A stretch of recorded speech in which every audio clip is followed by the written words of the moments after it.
We are Mike and Jeannie, and we restore old houses. In 2021, we moved to South Carolina and bought a 120-year-old Victorian house. Follow along as we put the polish back on this Victorian masterpiece. Welcome back to 1834 Restoration House. Today's episode is going to be a little different than what we've done before. Today we're going to answer the question, what is it like to live in a 123-year-old Victorian house? Today's program is sponsored by the generous support of our patrons. Your support helps to further our historic preservation efforts. For more information, visit patreon.com/1834 Restoration House. With modern houses, you usually get a cookie cutter type architecture. There's not very many different fantastic styles, but with older houses, they have all kinds of different styles, and a lot of them are specifically built for this one person. And so they have all kinds of ways to fancy them up. It's fantastic.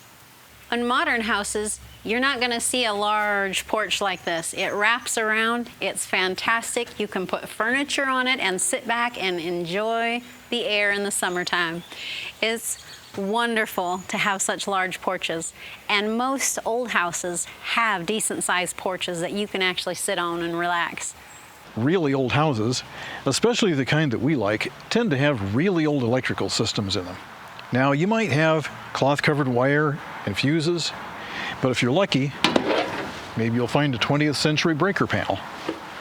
But if you're really lucky, maybe you'll have a 21st century breaker panel. If you've ever had a house custom built, you can probably attest to the fact that you didn't build it big enough the first time. And that was often the case with these old houses here.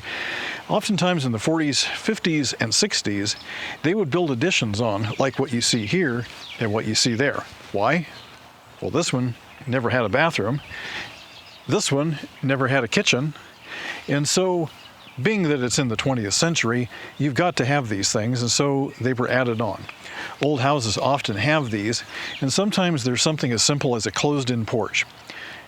Sometimes shoddily constructed, sometimes good. Every once in a while you find one that was really done well. But in an old house, be prepared to find things like this. Quite often you'll find historic artifacts, like this doorbell from the 1960s, although it doesn't work. But this older artifact from the 1900s, this doorbell does work. Isn't that fantastic? And we do get people ringing that doorbell. It's fun. They absolutely love doing it.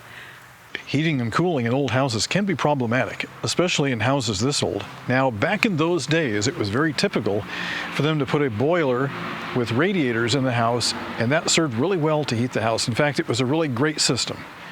Fantastic system. For some reason, this house was never equipped with it. Instead, they relied on coal-burning fireplaces, which we'll talk about in a short while, to heat the house. There was no cooling. The only way to cool the house in those days was to open up all the windows in the morning while it was still cold, see if you can evacuate the warm air out, close it up, and hope that it stays cold enough all day long. And eventually, it probably would require opening the windows again. That's how they cooled the houses in the old days. But today we have modern air conditioners and furnaces, like this big monster unit right here. Does it work? Yeah. Does it work well? No. The reason why, these old houses have no insulation. But the problem is you can't insulate these old houses because then they trap moisture and then things start rotting. That's not good. So we have to leave the insulation out of them. If you're really lucky, your house has push buttons for your light switches. It makes a cool click sound. This one has pearl inlay on the bottom. Those are pretty cool. And then there are the doors. All these historic front doors are so beautiful. Problem is, if you don't take care of them, they're not going to take care of you. And here's what's happened. This door will no longer latch. Furthermore, if I want to lock this door, can't do it either. The only way to get this door to latch and lock is to pull it and do like that, and now it's locked. And I'll show you why. Come inside. Unfortunately for this door, it was allowed to get wet at some point in its life, and now it's warped. So if you look down here at the floor, you can see that the door is flush with the trim. But let's take a look up here at the top. You see that this door sticks out probably a good inch past the door frame. So this door is warped. And what can we do about that? Unfortunately, nothing. The only remedy for this is either put up with it or build a new door. Some old houses will have a tin ceiling. They make it really decorative and very beautiful. Quite often, you will see them either in the dining room or the kitchen. Ours happens to be in the parlor, so we get to see it a lot more often. But that's something you are not going to find in a modern house. It's beautiful. Old staircases have a dark side too. When you walk on them, you can hear every footstep, and sometimes they creak. Like that. That could be a good thing or a bad thing, depending on how you like it. Prominent feature in all old houses is wallpaper. Now, sometimes they're really, really old, and sometimes they're a little more modern, 1930s or 1940s. But they almost all have wallpaper somewhere. If you own a really old house, you need to have a sense of humor because they often have old plaster like this. And when that plaster gets hardened with age and your house shifts a little bit over time, this is what happens. Some old houses will have lots of woodwork. Hopefully it's not painted.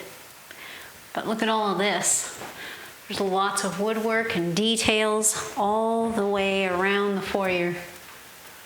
It's beautiful. All the way around. It's hard to beat a historic window for charm, character, and good looks, but they do require maintenance. Sash cords get brittle and they break. The glass gets dirty. The glazing that holds the glass in on the outside gets hard and crumbles out. And we often see stuff like this, where they get jammed. How do they get jammed? Too much paint. So don't paint your windows if you can avoid it. If the old house has multiple stories, you'll quite often find wooden staircases that are very ornate. Some of them even have a back staircase, but those are not usually ornate. They're very plain. I love this one. It is beautiful. And it's the only one we have. When this house was built in 1900, electrical systems were kind of a luxury, not a necessity. And they tended to only be put into houses of people who had enough money to afford them because they were quite novel at the time. Now, in those days, you might expect to see a light, not like this, but a light, and maybe an outlet, if you were lucky. But I'll tell you what, this room has no, I'm talking 0, electrical outlets. There is not a single electrical outlet in this entire room. So we use it for storage. In old houses, you'll find fireplaces of different sizes, different kinds, but you will most always find very ornate fireplaces, and I absolutely love them. Modern houses, you don't see fireplaces anymore. You see the built-ins or the screen look-alikes, but you don't see these kind. Sometimes you'll walk into a house and you'll see this nice modern looking 3-prong outlet and you think, great, this house has been updated. Well, now hang on just a minute. That may not be true because it is possible to hook a modern outlet into old wiring and you'd never know. The only way to tell for sure is to plug a tester in and see. Because the tester will tell you if it's wired correctly, and if there's no ground, you know right away that you have an old electrical system and it probably needs to be updated. In some old houses, if you're lucky, you get tall ceilings. I love the tall ceilings. It makes the room feel bigger. And in the summer, all the heat rises, and way down here where we are stays a little cooler. It's fantastic. But it is a little harder to heat in the winter. If you have a really old house that's in the eastern states, chances are it may have or have had a coal-burning fireplace. You just don't see these in the West because they didn't have coal back there quite as much as they did in the East. Now, look at this thing. You see how shallow that is? You can't really burn wood in this because it's so shallow, but it's actually specifically designed to be used with coal. There's a basket here. You put your coal in the basket, you light it up with a little bit of wood to get it going, and then it has a tremendous amount of updraft because of the shape of the chimney breast here, and it throws the heat in the room instead of dropping it up the chimney. And that's exactly where you want it, is right here, where you can enjoy that beautiful, warm, radiant heat. Another fantastic thing about the wood being everywhere is that you get wood baseboards, but they're not just little tiny wood baseboards. They are usually very elaborate and very large. They are absolutely beautiful. If you're lucky enough that somebody didn't tear out your historic light fixtures and either throw them away or sell them, you might find something like this in your really old house. They are absolutely beautiful and a real asset to the glorious wonderfulness that is your old house. But they do have problems though. If they're that old, chances are they have really old wiring. That could be a problem. So if you do have an old set like this, it may need to be rewired with brand new wire, and then you can still maintain that fixture for many years to come. Large, beautiful windows you will most always find in the old houses. Now they're not necessarily really wide, but they are tall and they let in a lot of light. I absolutely love the large windows. Really old houses need constant maintenance. They don't have a lot of the seals and high-tech materials in them which keeps water out. The only way they could keep water out in those days was paint and putty. And this is a good example of what happens if you don't stay after your paintwork. So this house was allowed to sit vacant for many, many years, and the maintenance done on it was minimal. It was done, but it wasn't done as often or as regularly as it should have been. And so some water got into this wall, came down here, and this moisture caused the paint to fall off. We've since corrected that, but this is the kind of thing you've got to watch out for in an old house. Do not let it get away from you. In modern houses, most of the rooms, whether it's a bedroom, a living room, a dining room, they're usually fairly small, or you have open floor plans, because otherwise they feel cramped with walls put up. In old houses, the rooms are usually large. Now, this room, you've seen it many times. This is the Plaster room, but we've never shown you really how big it is. And this is a normal bedroom in our house. All of our bedrooms are large. It's fantastic. I love the bigger rooms. This is an example of an antique plumbing pipe. It's called cast iron, and it's still used widely in old houses. It still works fine. There's no reason to take it out if it's still working. So that's fine for that, but what about the supply pipes? Well, since we drink the water and you shower with it, and we wash our babies with it, we want to make sure that that water is good. Now, the first water pipes were probably made of lead, and hopefully those are all gone and out, but you just never know. You might come across a lead pipe in a really, really old house. I'm talking like 1900 on back into the 1800s maybe. If you have a super old house, check. Make sure you don't have lead pipes, because that's bad news, right? Well, then they came up with cast iron pipes, which is the same stuff as this, and that works great for a while. But after a few decades, they start to get crusted with rust and gunk and debris, and eventually the inside diameter of this thing will get choked down smaller and smaller and smaller until you have no more water pressure. So if you have a super old house and you can't get any water pressure out of your faucets, check your pipes, because I'll bet they're cast iron and they're probably choked. You can easily take them out and replace them. Well, what came after that? Copper. Copper pipes are fantastic.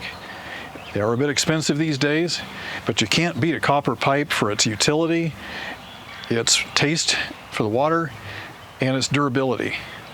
You can build copper plumbing fairly easily with a little bit of practice, so that's a good option too.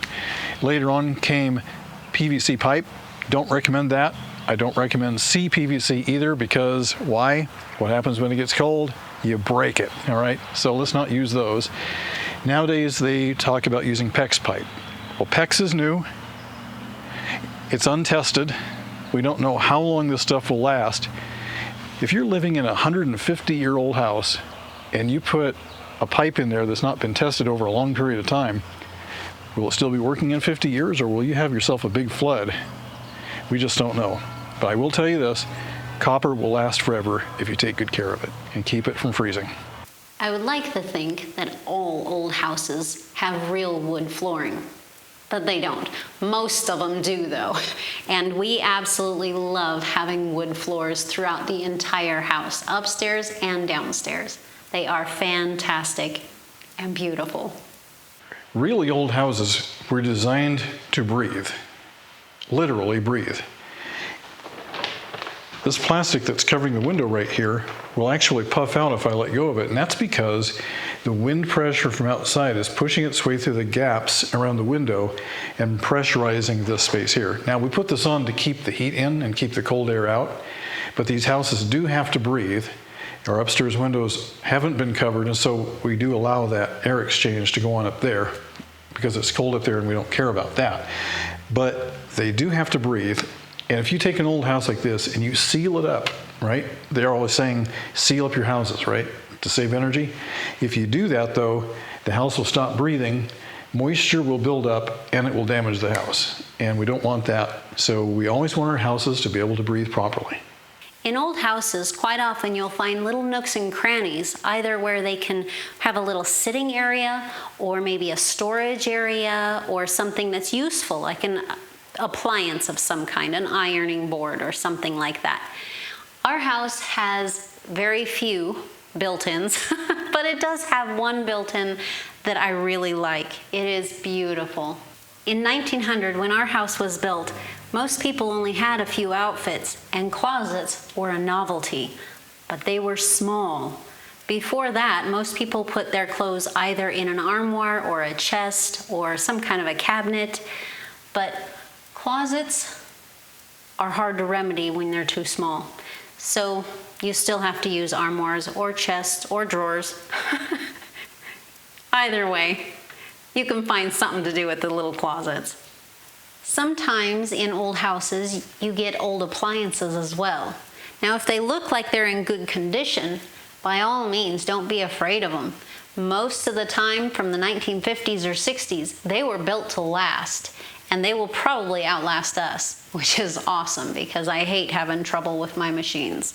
If you love cooking, cooking on an old stove is far superior to cooking on a modern stove.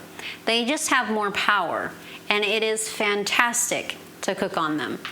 If you have an old gas stove, oh, that is my dream stove. Those worked so well.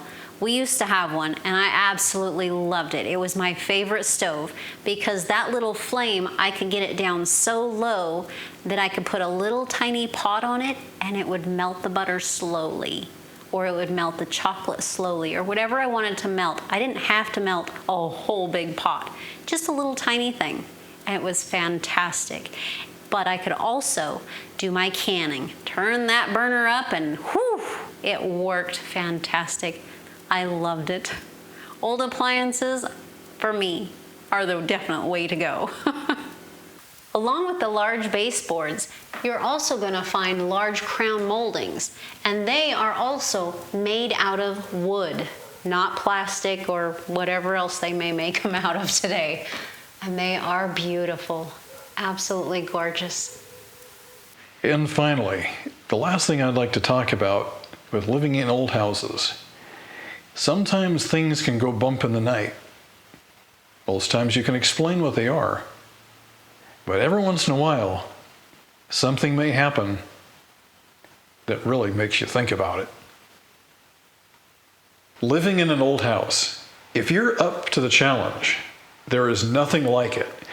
It's a fun, rewarding experience, but let me tell you, old houses have a sense of humor, and they will do the weirdest things at the weirdest times that you never expected.